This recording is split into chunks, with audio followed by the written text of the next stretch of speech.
Hi everyone, a very good morning to all of you. Today is 27th of October and I welcome you all to the Hindu newspaper analysis discussion. Guys, let's start with the session. In the today's video, we are going to discuss entire analysis of Hindu newspaper. We'll take all the articles along with the background and way forward. And I would also like to tell you that you can download explainer notes of this particular session from Telegram channel. Link for Telegram is given in description box in YouTube. Now, let's start with overview of newspaper so that you can understand that which articles are important in the today's newspaper. So first, we have here article 8 former Navy officers get death penalty in Qatar. So basically, guys, the 8 former Navy officers, they were working for a company in Qatar and they have been charged for espionage. And for that particular thing, they have been sentenced the death penalty. Now, government has provided this particular thing that government will take up this particular matter diplomatically and will make every possibility to ensure that they are released. Now, when we talk about this particular development, guys, as of now, much details are not there, but there are certain options that India has. Okay, but there are certain options that India has. That is, it can pursue legal appeals in this particular case. Second, diplomatically, this matter can be resolved. And when we talk about diplomatically, Ministry of External Affairs can take up this matter with the Qatari Ministry of External Affairs, or Prime Minister intervention can be done. Okay, or there could be an international campaign that could be built up to claim for the pardon. Okay, now in this particular thing, as of now, more details are not there. Okay, and we will see as how this particular matter will evolve. Okay, then further moving on in this particular direction, after that we have largely the articles such as the ED searches, Rajasthan Congress leaders. Okay, then we have these advertisements, etc. Okay, now here we have one article for outreach events. Civil servants will be called nodal officers. We'll take this particular article. Then we have on in the city page, Punjab farm fires down by 53%, air quality still worse in capital. Then these tenders, etc., regional political issues are there. Okay, so moving on in this particular direction, guys. So we will directly be reaching to editorial section, okay, where some relevant articles are there. Okay, so let's move in this particular direction. So, okay, now in editorial, first article that we have, the voice of Gaza, the voice of a Gaza under occupation.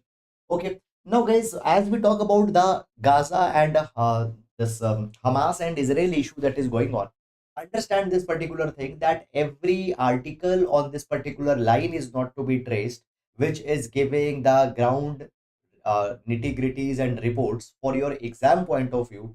You need to focus on those particular articles which is highlighting one some geopolitical dimensions, because that is something which is asked in the examination. Okay, so just keep one particular thing in the mind, the voice of Gaza under occupation. Now guys, I have read this entire article, but article does not contains that academic substance on for the exam point of view. Okay, so I'll not suggest you to go too much in that particular detail. Renewed risk. So basically, guys, the article talks about the recently Reserve Bank of India. Okay, so recently we have seen this that 6.5% GDP growth projections have been given by Reserve Bank of India. Now, in this particular direction, there are many geopolitical risks that have come, inflationary trends that are there. Okay, and now this Israel Hamas issue has also get started. Okay, so we'll see that how it is going to impact. Then Manipur needs a platform for Samvad. We'll see this article briefly. Then after that, is India ready to host the Olympic Games? We'll see this particular article also. Then in text and context, we have this article, Tamil Nadu experience on caste survey. We'll take this article as well. Then why are China Bhutan boundary talks significant? We'll see this article also. Then a symphony of senses, the enchanting cinematic world of Taylor Swift. Not important article for examination. If you have interest, you can read it, but not for exam point of view. Then further moving on, after that, guys, we after that moving on in this particular direction. Okay, so largely these articles contain political substance. No need to go here. This is assembly poll page. Fine. Now, on the next page, we have some relevant articles. Supreme Court allows surrogacy, strikes down rule banning use of donor gametes. We take this article for example. Then below we have this article. super rich incomes share ebbing, middle class mobility, CBDT. Okay. So basically, guys, what the article is talking about, article talks about recent data that has been given by Central Board of Direct Taxes. And as per this particular data that has been given by Central Board of Direct Taxes, it provides this particular thing that the number of IT returns which have been filed by individuals, they have risen from 3.36 crore to 6.37 crore. Okay, it has been said that people filing income tax up to 5 lakh rupees of income, their 32% increase has been there. Now my point is that, guys, see, you are not required to track too much of specific hairline data in these particular kind of an articles, because by the time you will write your exam you will forget. But just one thing you can just remember here, basically number of income tax filers, their numbers have increased. And here just this, that their numbers have increased from around 3.36 crore to 6.37 crore. So almost their numbers have doubled between 2013-14 to 21-22. Okay, then moving on world page, Israeli troops carry out ground incursions in Gaza. So that continuation of Gaza Israeli issue is going on. Palestinians will die rather than leave home. Envoy. Okay, guys, moving on in this direction, business page, Sensex sinks 1.4%. A month low on geopolitical US bond yield worries. So we have seen that that recently this Hamas issue that has happened, and any geopolitical issue that will happen, it is going to impact the stock markets, and similar thing has happened in Sensex also. Okay, then corporate trends such as this PNB quarter 2 net profit, okay, Indian Bank quarter 2 net profit, not needed, really needed for example. Then moving on, after that we have sports page, and in last, let's see what article has come into the science, in the science section. So in science section we have this article, what does the abortion verdict mean for reproductive justice? We'll take this particular article for examination. Okay, so this is, guys, all about the overview of newspaper, and now let's discuss all the relevant articles one by one in detail. Okay, now, as I told you, you can download explainer notes of this particular session from Telegram channel. And basically, every class we start with a GS quotation, and this quotation has certain ideas that can be used to complement your GS papers or essay. So today we are going to take the quotation from Malala Yousafzai. Okay, so Malala Yousafzai, who has also been awarded the Nobel Prize in the category of peace, along with Kailash Satyarthi from India. Okay, so Kailash Satyarthi and Malala Yousafzai were given the Nobel Prize. Now, Malala Yousafzai says, "You must not treat others with cruelty and that much harshly. You must fight others, but through peace and through dialogue and through education." So this particular idea corresponds, resonates with the idea of ahimsa and non-violence that have been propagated by Gandhiji.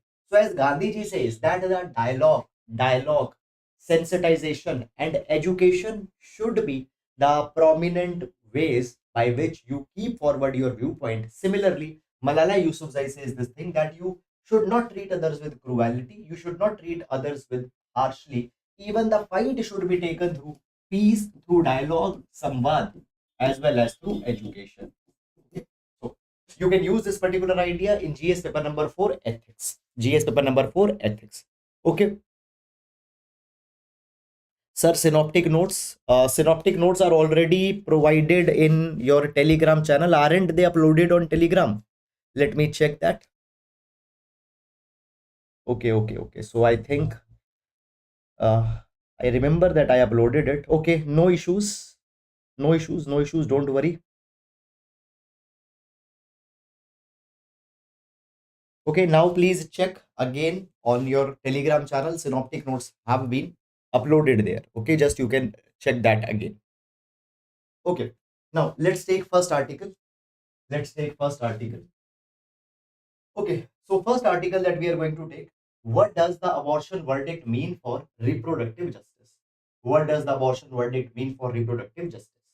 We'll take this particular article for GS paper number 2, social justice, and within social justice, issues related to women. We are going to take this particular article.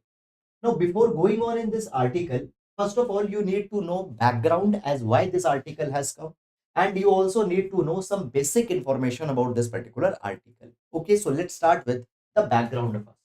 Okay, now guys, when we talk about India, when we talk about India, in India, abortion has been allowed to women since 1971.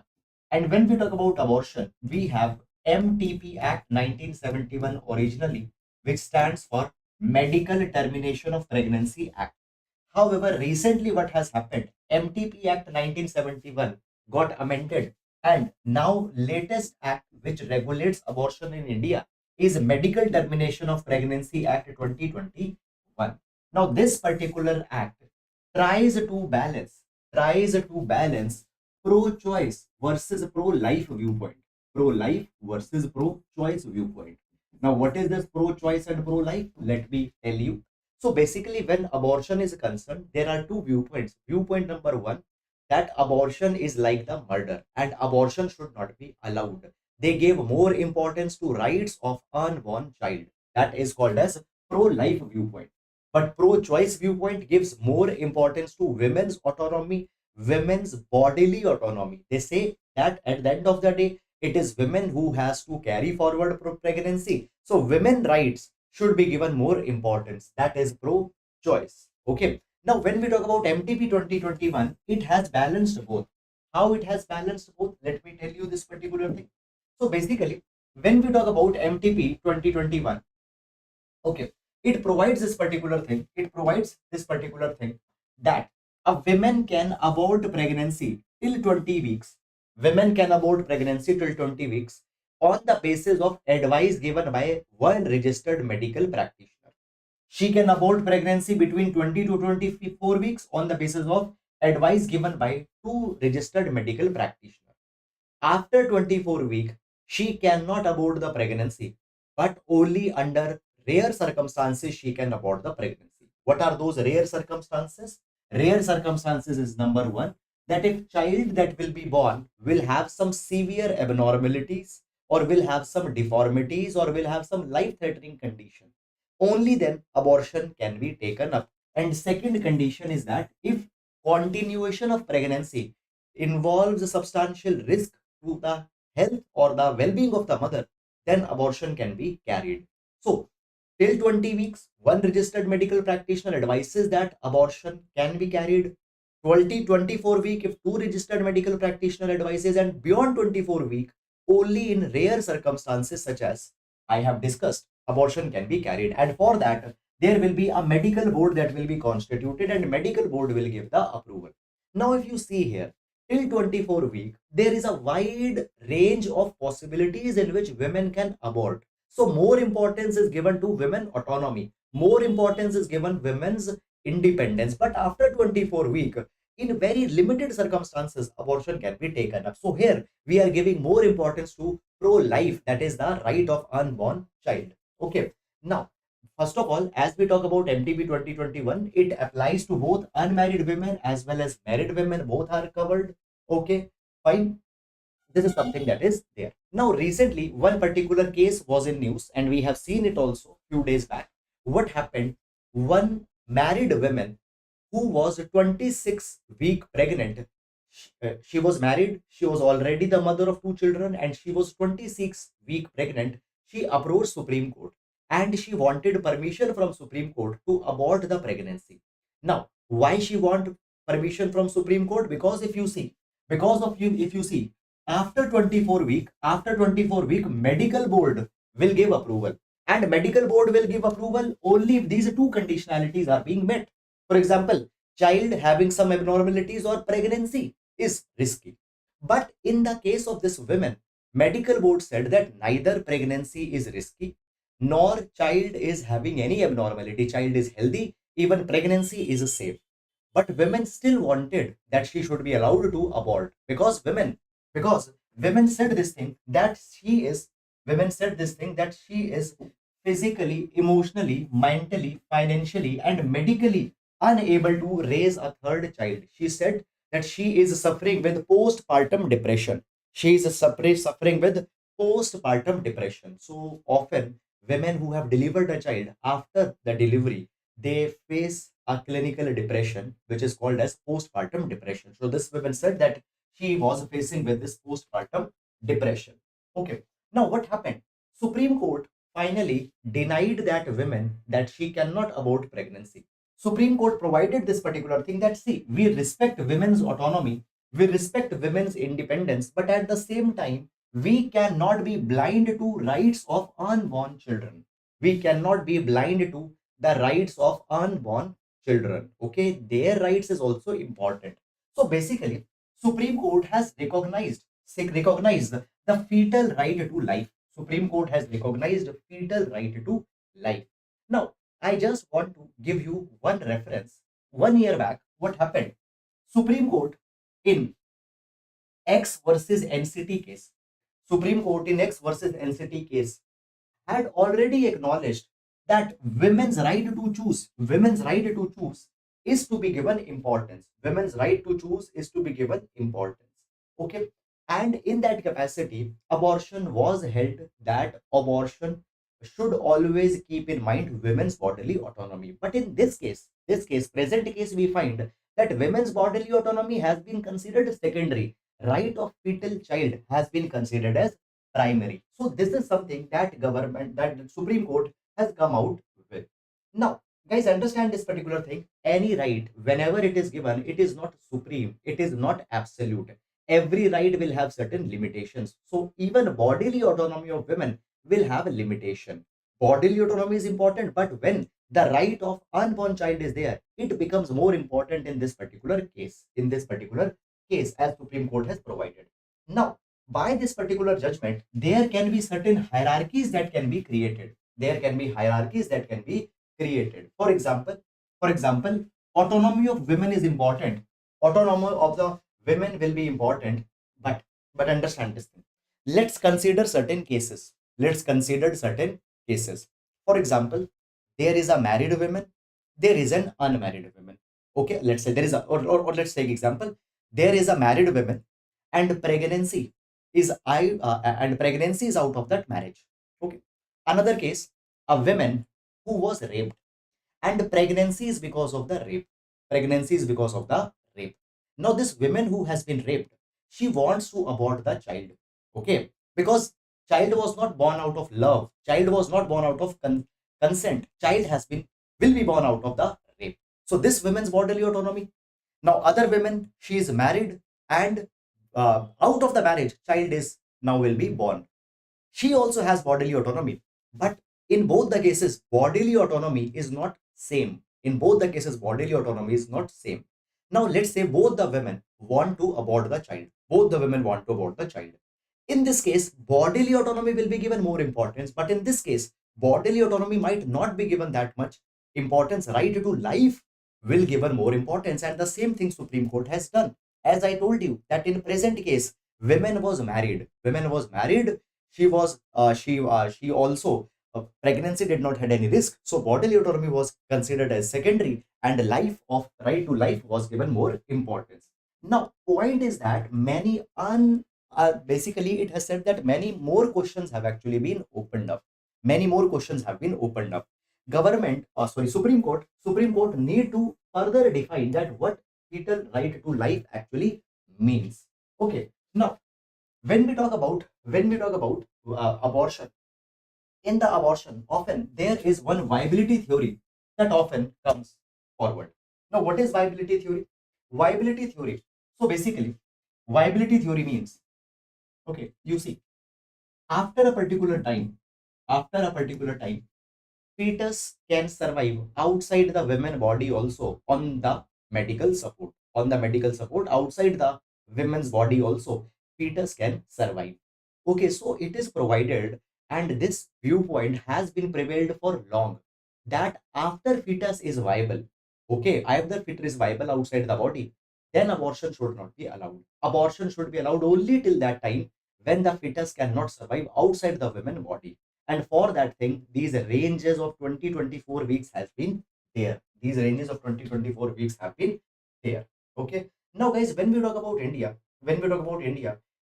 historically has not given too much importance to the viability theory. Okay. Too much importance to the viability theory. Now the issue that comes here, which is the most important, is what are exactly the range of the rights of the fetus. It is unclear. It is unclear. Even Supreme Court has not given any upfront articulation. So in times to come, many more confusions, many more issues will emerge. Okay. So that is to be clarified. This is, guys, all about this particular article along with the background of the MTP Act. Okay. I hope that you have understood it. Okay. Moving to next article. Moving to next article. Okay. Sir, what is the meaning of one registered or two registered medical practitioners? Okay, guys, see, means, now see, this is actually very, very simple thing. Just please apply some logic. One registered medical practitioner. Registered medical practitioner means the doctor who is registered. Okay, one person, two person. Okay, one doctor, two doctor. Are you getting it or not, guys? This my point is that you have to sometimes use a little bit of smartness. Okay. Now, Supreme Court allows surrogacy. Supreme Court allows surrogacy. Strikes down rule banning use of donor gametes. Okay. Let's understand this particular thing. Let's use understand this particular article. First of all, basic information you should know, then I will go in this particular article, because many of you might not be knowing certain basics. What is surrogacy, why surrogacy is used, and all such kind of things. Let's understand this. Let's understand this. Okay, listen. According to a report by AIMS, according to a report by AIMS, it is provided that around 10 to 15% of married couples in India, they are facing problem of infertility. They are facing the problem of infertility. When a person is when a couple is infertile, what it means? It means they are not able to conceive a child even after repeated attempts of conceiving a child, even after performing the unprotected sexual intercourse, they have not been able to conceive a child. Now, infertility could be because of male reasons, could be because of female reasons. When we talk about male, male might have low sperm count, or sperms might not be potent to fertilize the female egg. It leads to infertility. Or sometimes it can also be because of the female reasons. For example, females eggs find let's say female's body does not have hostile ecosystem for fertilization, or basically the eggs, they have some kind of a biological anomaly. This is the reason. Now what the couples they can do, they have two options. Option number one is ART stands for assisted reproductive technologies. Assisted reproductive technologies, ART. Now, in case of ART, what is to be done? Okay, through IVF, in vitro fertilization, pregnancy can be conceived. What can happen here? What can happen here? So, outside the female body, female egg and male sperms can be fertilized, and that fertilized egg can be placed into the body of women through intrauterine intrauterine injection, or through intrauterine injection it could be placed into the women body. This is one way. But guys, sometimes females don't have a uterus, or they don't have a viable uterus. Okay, or uterus is not able to hold the child. In that case, even ART is not successful. Then what happens? These couple adopt to surrogacy. These couple adopt to surrogacy. What is surrogacy? Surrogacy is an arrangement where a couple will approach a third woman, and they will try to use that third woman's womb to conceive their child. So a third woman's womb's services will be taken to conceive a child. That is called as surrogacy. This is surrogacy. Now, when we talk about surrogacy, surrogacy can be of two types. Surrogacy can be of two types. That is traditional surrogacy and gestational surrogacy. Okay, surrogacy can be of two types: traditional surrogacy and gestational surrogacy. Now, what is the meaning of this traditional surrogacy? Okay, so in a traditional surrogacy, what will happen? Father's sperm,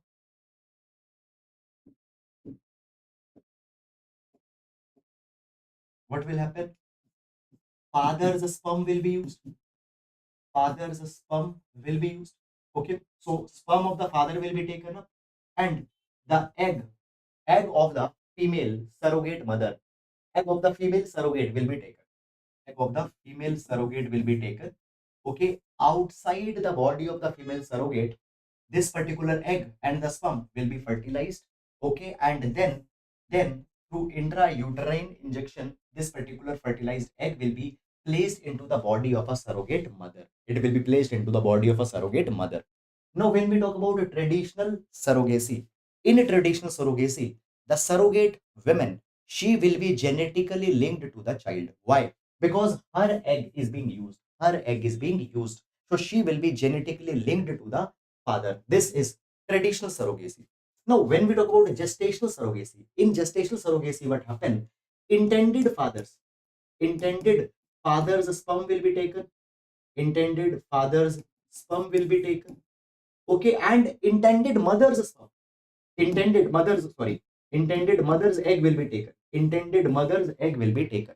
So intended father's sperm and intended mother's egg, they will be fertilized and it will be placed in the body of surrogate women. It will be placed into the uterus of the surrogate women. Now, in the case of gestational surrogacy, surrogate women will not be genetically linked to the child that will be born.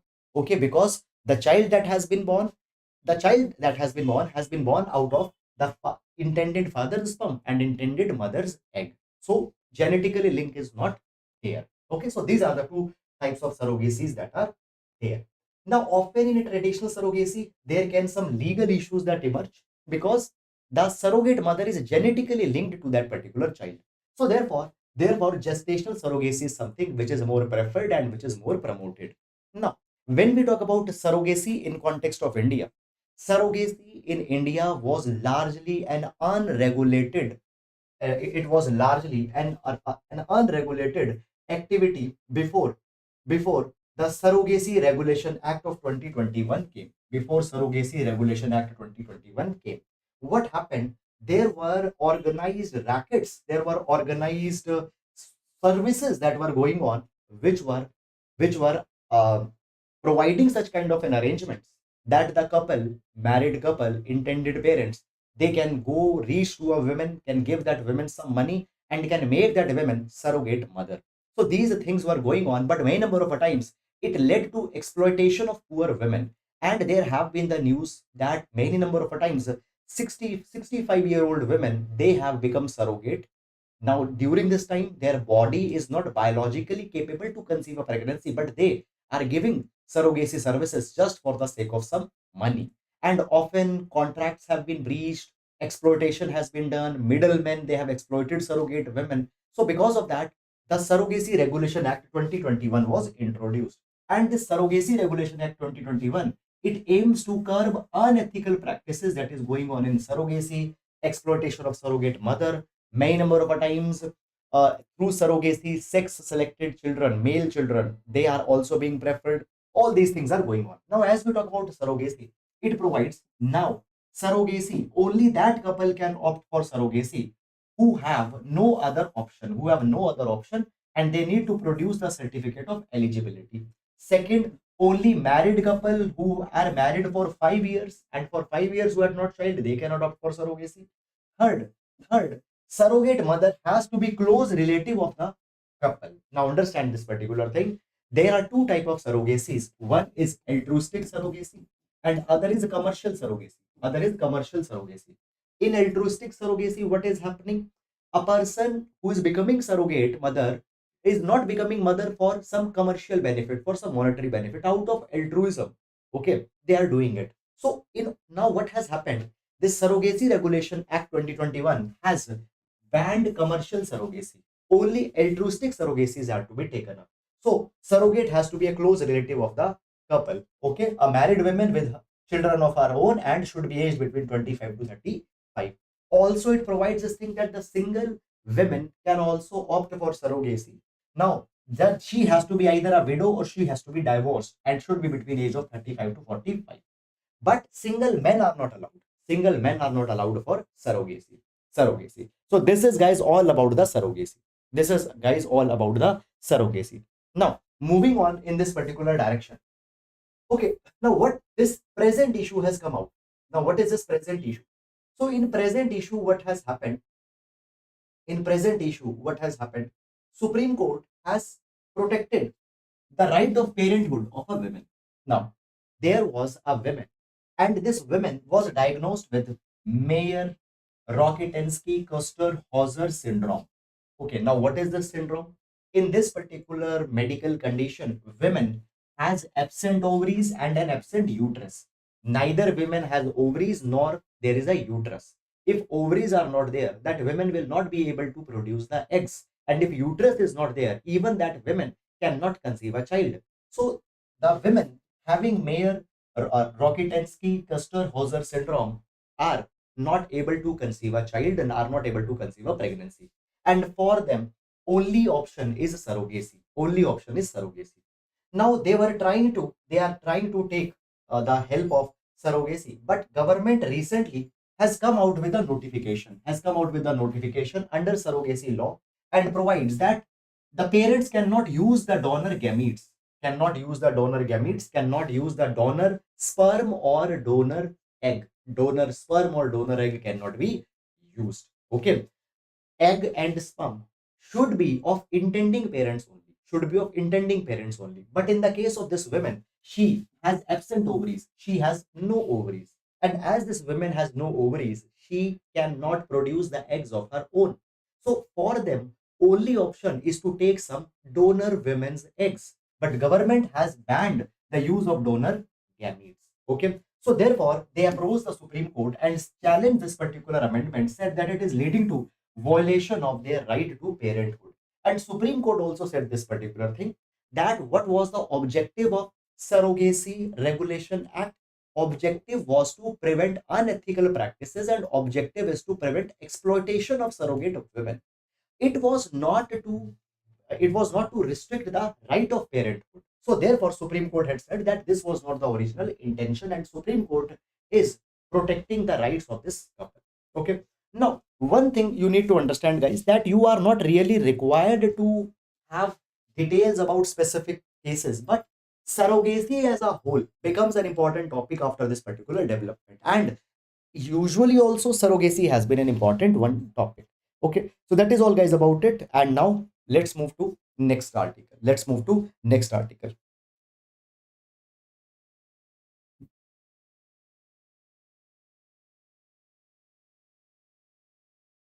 There is one question, sir: what if marital rape, priority will be given to bodily autonomy or right to life?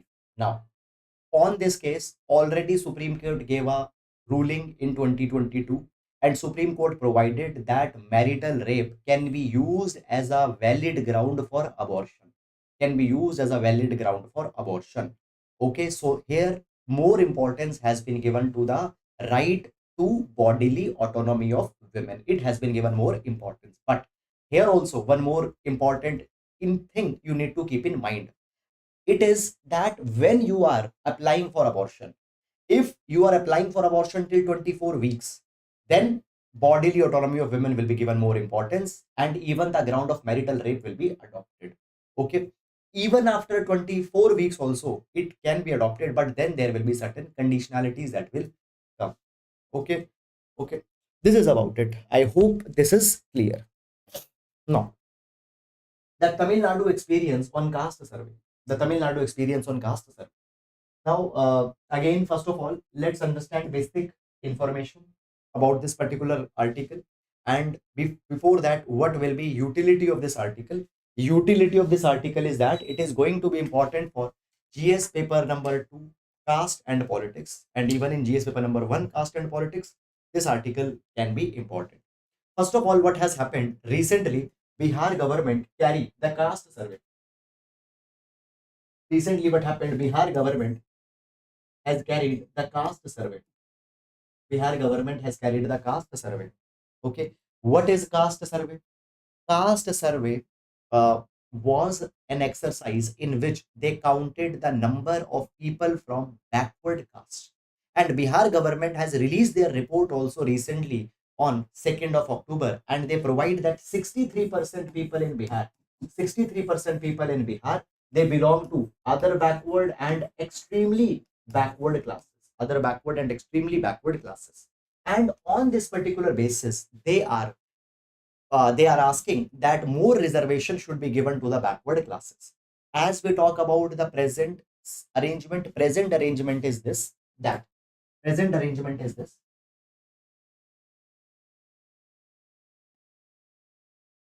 Present arrangement is this. OBC are given 27% reservation. Scheduled caste are given 15% reservation. Scheduled tribe are given 7.5% reservation.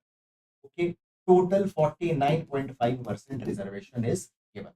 Now, Indra Sahani case of 1992 ruled this particular thing. Maximum reservation should not go above 50%.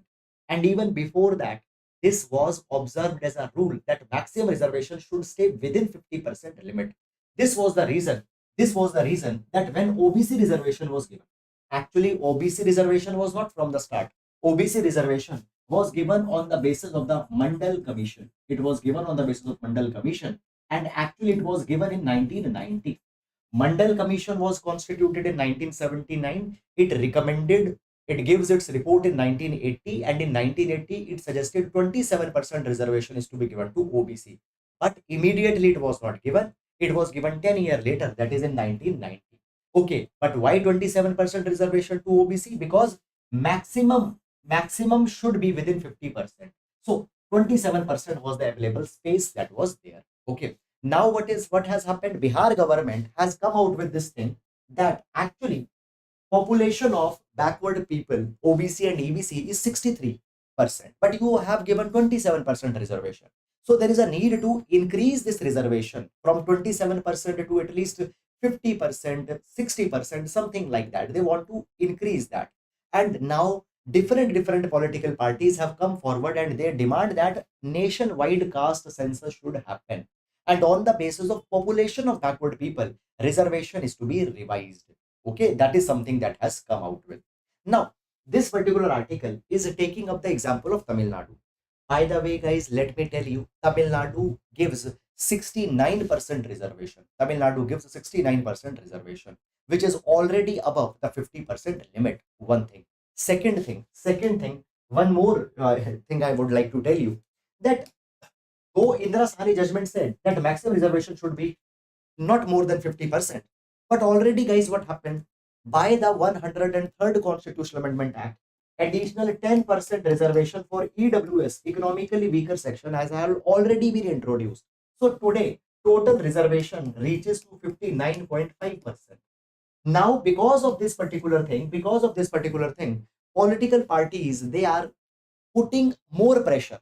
They are saying this thing that already you have reached the 50% limit by giving 10% reservation to EWS. Now, increase for OBC also, increase for OBC also. This protest is right now going on. This protest is going on. Now, when we talk about Tamil Nadu, okay, so first of all, let's understand some basic details about the Tamil Nadu's reservation. So, when we talk about Tamil Nadu, okay, so basically what happened, actually 1980, at that point of a time, AIADMK regime, it decided that we will increase the reservation for the backward classes. And at that point of a time, what happened? Reservation for the backward classes was increased to 50% in 1980. Okay. And apart from that, 18% reservation was given for scheduled caste and scheduled tribe.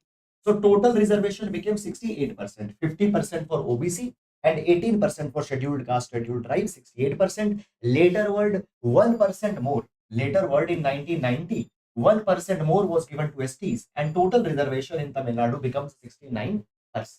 Now, after this 1980 increasing the reservation for OBC to 50%, what happened? There were petitions that were filed in the courts saying that how government can do this. It is a populistic exercise just for vote bank of OBC people, vote bank of backward class people.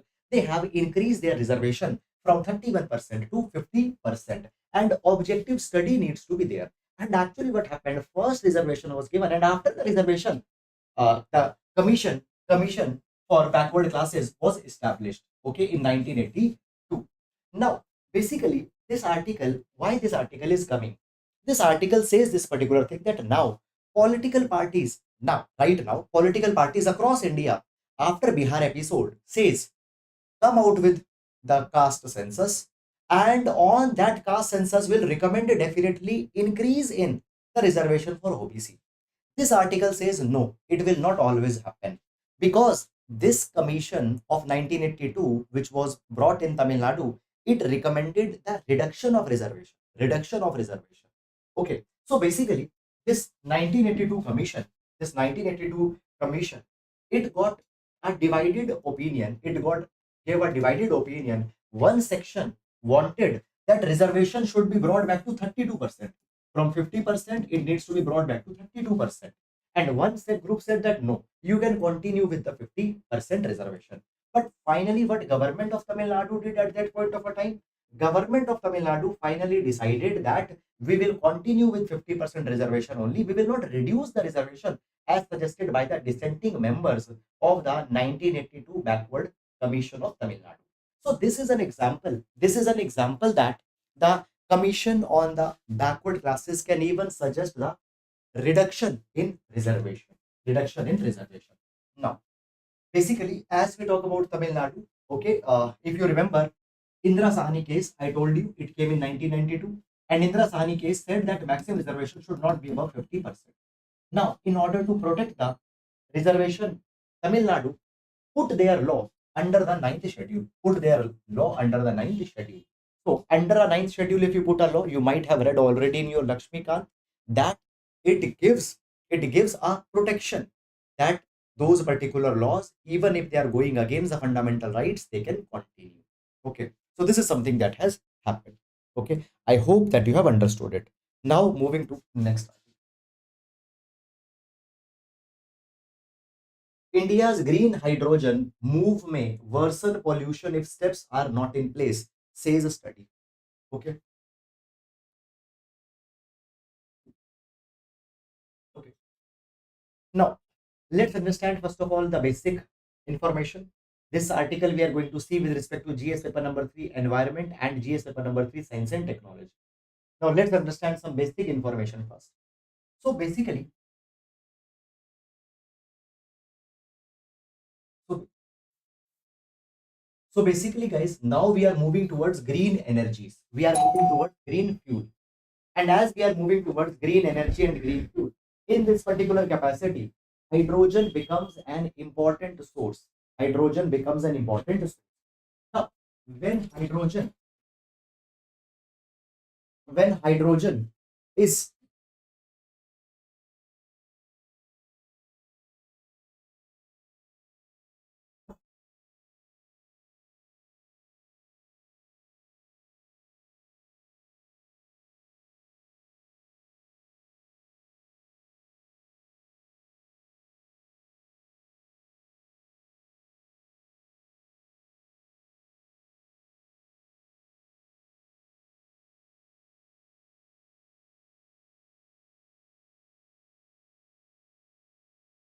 okay, so okay, so when hydrogen in a controlled environment, in a controlled environment, when hydrogen is combined with oxygen, it creates energy. It leads to energy. Okay, and that energy can be used to produce electricity with the help of hydrogen fuel cell. With the help of hydrogen fuel cell.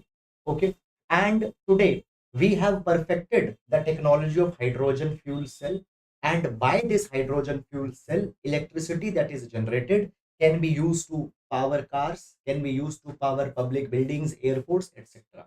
So hydrogen today has become a viable source to produce electricity, to produce electricity through the help of the hydrogen fuel cell. Okay, now When we talk about hydrogen, there are the different types of hydrogen that are there. Let's understand these different types of hydrogens that are there. First we have green hydrogen. First we have green hydrogen. Now what is green hydrogen? Green hydrogen is that type of hydrogen which is the most environmentally sensitive. Let me explain you how green hydrogen will be prepared. So hydrogen will be prepared through electrolysis. Electrolysis. What is electrolysis? In electrolysis, electricity will be used to split H2O, to split water, in hydrogen and oxygen. In hydrogen and oxygen, and that hydrogen will be captured, and you will get hydrogen. Now, as you are doing electrolysis, you are using electricity. So, from where that electricity is coming? If electricity is coming from solar or wind, that is electricity is coming from renewable energy, then this is green hydrogen. There can be brown hydrogen. In brown hydrogen, electricity that you are using for electricity, it comes from coal. Then there is a gray hydrogen. In gray hydrogen, electricity is produced from natural gas, and that natural gases emission are released into the air. Then there is blue hydrogen. In blue hydrogen, it will be produced through natural gas, but their emissions will be captured. Their emissions will be captured and will be stored. Okay, so different types of hydrogen can be there. So green hydrogen is most environmentally sensitive. Is most environmentally sensitive. Why? Because electricity which is being used, it is being used from solar or wind. Largely, it is a renewable energy. Clear or clear or not? Now, many of you will also ask the question that anyhow we are using electricity for making hydrogen, and then hydrogen is being used to make electricity. What nonsense is this? But understand this particular thing, guys. Hydrogen is a gas, and why we need hydrogen? Because it is mobile. You can take a gas anywhere, can refill that gas in car, like the fuel, you can use it. Are you getting it or not? So because of the mobility, we use hydrogen. Okay, electricity you cannot carry anywhere, mobility issues are there, so therefore we use hydrogen. Okay, so this is this is something about it. Now guys, as we talk about hydrogen, what has happened with government of India recently came out with a green hydrogen mission also. Now when we talk about green hydrogen, right now 1% of global hydrogen is actually green hydrogen. Green hydrogen happens to be far more expensive than the other conventional types of hydrogen, such as gray hydrogen, brown hydrogen, etc. India has recently come out with a green hydrogen mission, and in this green hydrogen mission, India has provided, now you can see the summary here, but major details I want to tell you. India has provided that as a part of a green hydrogen mission, 5 million tons of 5 billion tons of green hydrogen will be produced by 2030. By 2030. Now, why this article? Okay, from here this article will now start. Up till now, whatever we have discussed was a background, and it actually was not provided in the article. So therefore, basic details I have provided in your handout. Please download this synoptic notes. Please download this synoptic notes. So one report has been released by Climate Risk Horizon. Climate Risk Horizon. It is an energy think tank, and it provides that by green hydrogen mission, actually more carbon emissions will be emitted. Why? Let's see this particular thing.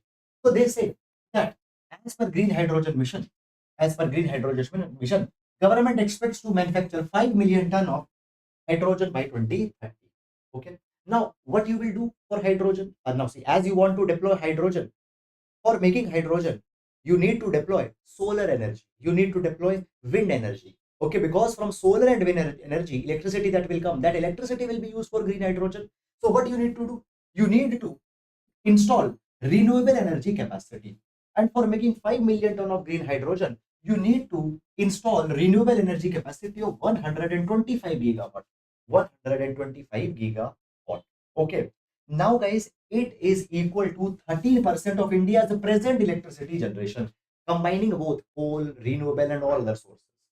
The article says this particular thing, that as of 2023, India's total renewable energy capacity is 131 gigawatt. So 131 gigawatt we have built till today. We have built till today. And within next 7 years, we have to build 125 gigawatt additional so that it can produce green hydrogen. So that it can produce green hydrogen. Now it is said that apart from that, India has taken an additional target of deploying 500 gigawatt of renewable energy by 2030 as the part of the Paris Agreement. As the part of Paris Agreement. Recently, we have revised our INDC goals. Okay. And additionally, 500 gigawatt of electricity is to be deployed additionally also. Now, as per MNRE, it defines green hydrogen is that hydrogen which emits not more than 2 kg of CO2 2 kg of CO2 per kg of hydrogen, per kg of hydrogen. Now you see, even in green hydrogen, per kg hydrogen is emitting 2 kg of CO2. And if you are if you are producing 500 ton of green hydrogen, it means there will be carbon dioxide emissions that will be there. Okay, so in net CO2 emission will increase, number one. Number two, they say this thing that if you have to produce that 500 ton of hydrogen by 2030, electrolyzers have to run 24/7. Now, what are electrolyzers? Electrolyzers are those devices which help in electrolysis of water. So I told you, through electrolysis, to using electricity, to running electricity through the water H2O is split in hydrogen and oxygen. So electrolyzers are those devices. So they say electrolyzers have to run 24/7. Fine, for making that amount of green hydrogen. But 24/7 means in night also they have to operate. But in night, how you will bring solar energy? Okay, so there might be the possibility that even these electrolyzers for certain times might be operated on coal powered energy. So it defeats the entire purpose.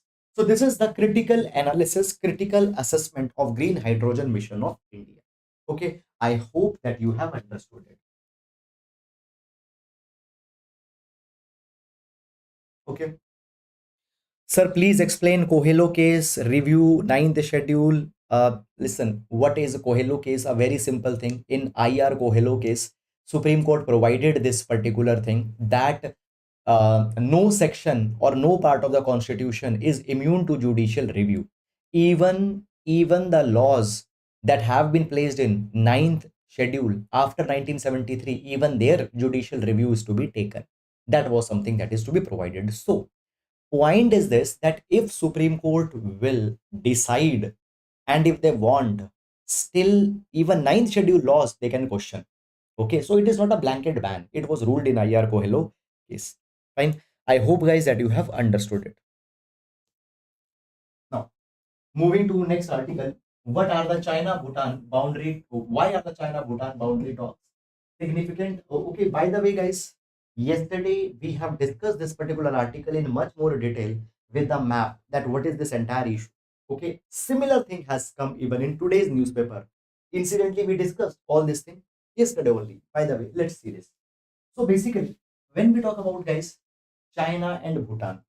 So here we have Bhutan and here we have China. Here we have China. And we see that the Tibet Autonomous Region of China, it boundaries, it makes a it makes a border with Bhutan. It makes a border with Bhutan. Now, guys, when we talk about Bhutan, there are large number of boundary disputes between China and Bhutan. And these boundary disputes are on multiple locations. These boundary disputes are on multiple locations. For example, on Doklam, there is dispute. Now, when we talk about this particular Doklam region, it overlooks India's Siliguri corridor, which is also India's Siliguri corridor, which is strategically very important because Siliguri corridor connects mainland India with the northeast India. And here, China aims to control this Doklam so that tomorrow they can use it against the Siliguri corridor of India if there is some kind of a confrontation. Then there are dispute on Dramana and Shakote region here. Okay. Then here in Beul region there is dispute, and here in the Sakteng region also new disputes have opened up by China. Okay, so these disputes are there. Now, guys, 24 rounds of boundary talks have happened already between China and Bhutan, and they have not been able to resolve their disputes, and even 24 boundary talks have happened. And because of this particular thing, since 2016, diplomatic relations between China and Bhutan are suspended. Okay, and what happened? 2017, China started confrontation in Doklam. And I told you Doklam is very important because it overlooks Siliguri corridor. And what happened? India helped Bhutan to resist the Chinese attempt to occupy Doklam. And in 2017, ugly confrontations happened between Bhutan and India one hand, China on the other hand. Therefore, since 2016, diplomatic relation got suspended. In 2017 onwards, post Doklam, the situation has become very problematic. Now, when we talk about Bhutan, India has always maintained a very special relation with Bhutan.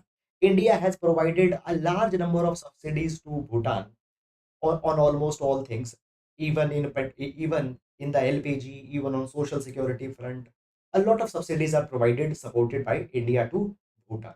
And basically, because of the strategic location of Bhutan,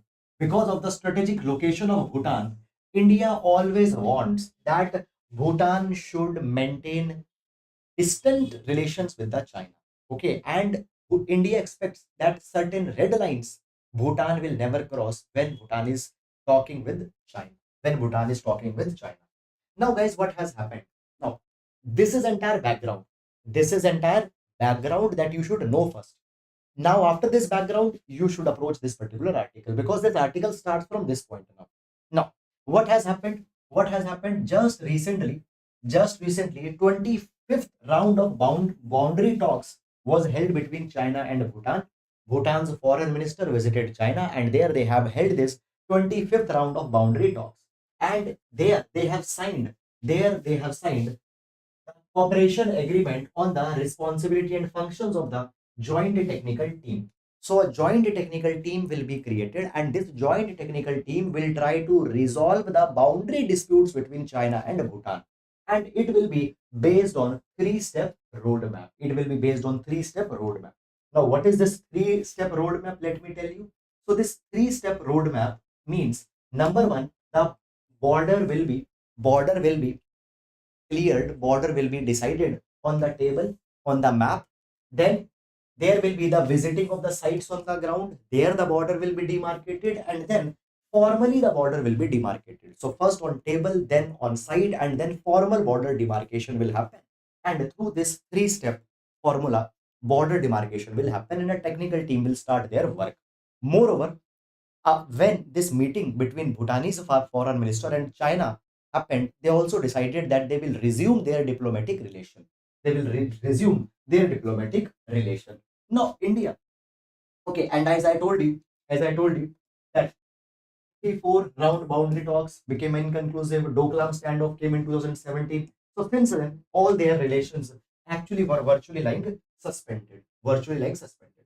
Now, when we talk about India, India is watching very carefully because because China always, and many number of times, China, what it has done, it has tried to ex- extend their influence on Bhutan so that in Bhutan they can claim certain strategic assets, and by that they can intrude in the India's internal matters. Now let me tell you one particular proposal that has been kept by China in front of Bhutan from long period. And this proposal is like this. If you remember, few minutes back, I told you about the Doklam region. The Doklam region is strategically, this is Doklam here. So Doklam is strategically very important for India because it overlooks the Siliguri corridor in India, which connects mainland and the northeast India. Now China has proposed swap with Bhutan. China says that okay, Bhutan, you give us Doklam, and we will give you Chinese territories. We will give you territories in the north. We'll give you territories in the north. So they are suggesting this swap. Now, even if they gave 100 acres of land for 1 acre of Doklam, just hypothetically putting, that is going to be strategically a very big concern for India. Okay, so China aims to lure Bhutan for this swap, and now again China has kept this particular swap. Now, India has no problem with Bhutan maintaining its relations, but India always wants that certain red lines should not be crossed. And what is that red line? This swap that has been proposed by China. Swap that has been proposed by China. Okay. This is, guys, all about it. This is, guys, all about it. Okay. I hope that you have understood it. So, this is India is going to overlook, and over the days, this particular development will further evolve. And as it will further evolve, we need to see that what will happen in this particular direction. What will happen in this particular direction. Okay. Guys, I hope that you are understanding it. And one thing I often say to you guys, that please, if you are liking the video, hit the like button, because by your support YouTube algorithm will support our video. And if I just give you the statistics, after one day, if you'll go back, not even 15% of the viewers who are watching the video, they are taking effort to like the video. Okay. Now what it does, it demotivates the person who is spending every day 5 6 hours to prepare these notes to present this video without even a single rupee monetary expectation. Okay. So this is at least what we can expect from you guys, that don't consider that it is my initiative. Consider it as your own initiative. Consider it as an assistance for all of us. Okay. So if you help us, and we will be able to come out with even more good initiatives for you if we have more bandwidth. I hope that you will help the initiative. Okay. So my point is that, guys, you also have to take the ownership in initiative. If you will just see that it is a random guy's program on YouTube who comes and does that thing, okay, then it will be looking painful for you to like the video and to comment. But if you take a personal ownership, okay, then we all can further make this initiative even better and can come out with even more initiatives. Okay. Manipur needs a platform for Samvad. Okay. Now, article frankly does not contain much of substance, though I have provided the entire details of this article. Article is making a comparison between the Gaza and the Manipur crisis that is going on.